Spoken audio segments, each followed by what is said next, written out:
बीजेपीकडून Pune महापालिकेसाठी ticket वाटप जाहीर झालं. अनेक उमेदवार सगळ्यांच्या नजरेसमोर आल्या. त्या म्हणजे पूजा धनंजय जाधव. त्यांनी प्रभाग क्रमांक 2 क मधून उमेदवारी अर्ज दाखल केला.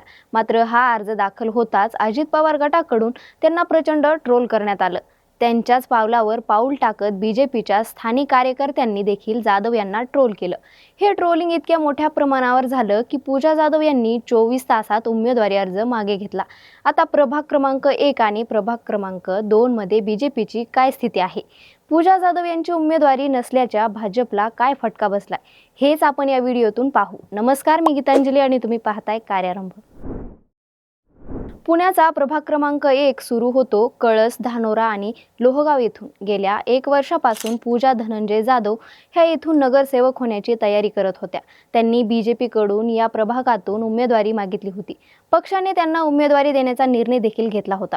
मात्र ऐनवेळी त्यांना प्रभाग क्रमांक 1 ऐवजी प्रभाग क्रमांक 2 मधून उमेदवारी दिली. त्यांनीही दिलेल्या उमेदवारीचा सन्मान करत ऐनवेळी प्रभाग क्रमांक 2 क मधून लढण्याचा निर्णय घेतला.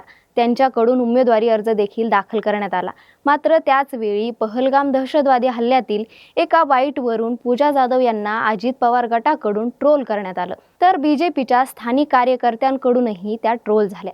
त्यामुळे वरिष्ठांच्या आदेशानंतर त्यांनी निवडणुकीतून माघार घेतली. त्यांच्या जागी अदिती बाबर या अपक्ष उमेदवाराला बीजेपीकडून पुरस्कृत केलं. आज निकाल हाती आले आणि प्रभाग क्रमांक 2 मधून सर्वच भाजपचे उमेदवार मोठ्या फरकाने पराभूत झाल्याचे दिसून आले. पूजा जाधव यांच्या जागी रिप्लेस केलेल्या अपक्ष अदिती बाबर यांना 7129 मते मिळाली, तर घडीच्या उमेदवार शीतल सावंत यांना 19,357 मते मिळाली. म्हणजेच बीजेपीचा उमेदवार इथे 12,228 मताने पराभूत झाला. याच जागी पूजा धनंजय जाधव असत्या तर चित्र वेगळं राहिलं असतं. जाधव यांनी या भागात केलेलं काम, प्रचंड जनसंपर्क, कार्यकर्त्यांची फौज याचा योग्य वापर करून जागा बीजेपीकडे खेचून आणली असती, असं आता बोललं जाते. प्रभाग 2 अ मध्ये घडीच्या नंदिनी धेंडे यांनी बीजेपीच्या रेणुका चौलादी यांचा 3,202 मतांनी पराभव केलाय. धेंडे यांना 16,662 तर चौलादी यांना 13,460 मते मिळाली. ब मधून घडीचे रवी टिंगरे यांना 15,321 तर बीजेपीचे सुधीर वाघमोडे यांना 15,183 मते मिळाली. इथेही बीजेपी उमेदवाराचा अवघ्या 138 मताने पराभव झाला. ड मध्ये घडीचे सुहास टिंगरे यांना 16,359 तर बीजेपीचे राहुल जाधव यांना 12,970 मते मिळाली. इथेही बीजेपी उमेदवाराचा 3,389 मताने पराभव झालाय. म्हणजेच बीजेपीने या 4ही जागा आपल्याच हाताने घातल्या आहेत. तर प्रभाग 1 मध्ये ज्या जागेवरून पूजा धनंजय जाधव यांना उमेदवारी मिळणार होती, तिथे वंदना खांडवे यांना उमेदवारी देण्यात आली.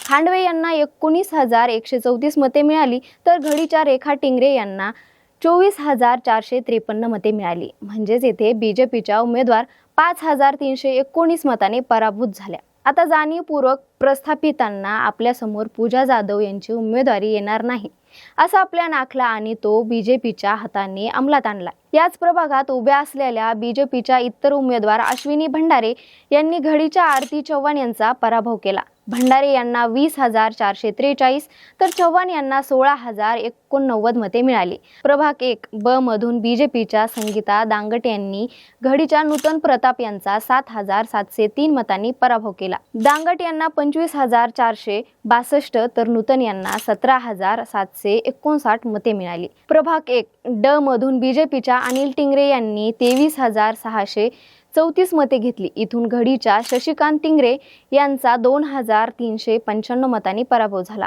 टिंगरे यांना 21,239 मते मिळाली. या सगळ्यावरून एकच दिसतंय की पूजा धनंजय जाधव या प्रभाग क्रमांक 1 आणि प्रभाग 2 मधील प्रस्थापित उमेदवारांसाठी जड झालेल्या होत्या. त्यांनी सगळ्यात आधी ट्रोलिंगची मोहीम हाती घेतली होती. पुढे ही मोहीम बीजेपीच्या वरच्या स्तरावर जाऊन पोहोचली, ज्यामुळे पूजा जाधव यांना उमेदवारी अर्ज मागे घ्यावा लागला. पूजा जाधव यांच्यामुळे या दोन्ही प्रभागातील मराठा मतदार या भाजपापासून दूर गेला. म्हणजेच मराठा समाजाची मोठी नाराजी बीजेपीने ओढून घेतल्याचं इथं दिसतंय. पूजा जाधव या निवडणुकीच्या रिंगणात आल्यामुळे प्रभाग 1 मधील प्रस्थापितांनी त्यांच्या उमेदवारीचा धसका घेतला होता. तर प्रभाग क्रमांक 2 मधील उमेदवारीमुळे तिथे आधीपासून कमकुवत असलेल्या बीजेपी मजबूत स्थितीत आला होता. मात्र बीजेपीने केलेल्या एका चुकीमुळे 5 जागा त्यांना गमवाव्या लागल्या. पुण्यात बीजेपीने 90 जागेवर घवघवीत यश मिळवलं असलं तरी या 5 जागा हाताने गमावल्याचं दुःख नक्कीच असणार आहे. बाकी या संपूर्ण माहितीबद्दल तुमचं मत आम्हाला कमेंट बॉक्समध्ये नक्की सांगा. व्हिडिओला लाईक करा, शेअर करा आणि कार्यारंभवर नवीन असाल तर सबस्क्राईब करायला विसरू नका. कार्यारंभ डिजिटल या फेसबुक आणि इन्स्टा पेजला फॉलो करा. धन्यवाद.